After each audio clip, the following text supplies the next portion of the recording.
everybody, this is our hiking journey part 2. So ayun guys, medyo madali-dali taglakaw guys, kaya dulugon kayo guys. Dali topic guys. Pero in fairness ha, among palibot guys, medyo labong na kayo guys. Madok na misakuan guys, basta na yung mga bitin guys, or banakon guys. Oh no! Anyway guys, padong na dito sa Lake Lilier guys. I'm so excited! Yay! But before that, murag dugay-dugay pa jud daw ingon ng among guide. Wala pa mi kaabot sa 3 kilometer guys. So medyo layo-layo pa gid guys. Og sa diyan sakit naman atong tiil guys. Makaya pa ba ka ni mayo na lang na Jollibee oh. Super favorite.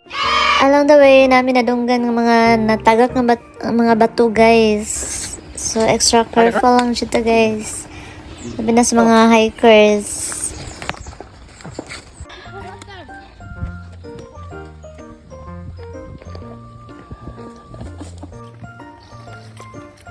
Dami. Yami. Kan trail. Ay kaon ba? Delivery yun.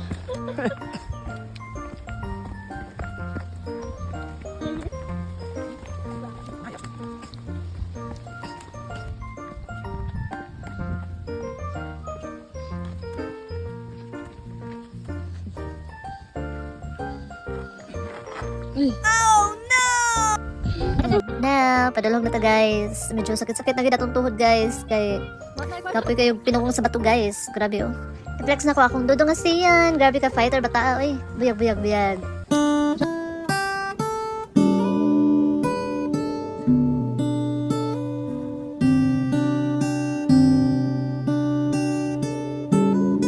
So, ayun guys, mo ang Lake Lavalier guys. Super duper nice kayo guys. Pamuni-muni guys. Oh, shes. Ayan guys, padong na po minao guys. Magi na daw may og sapa.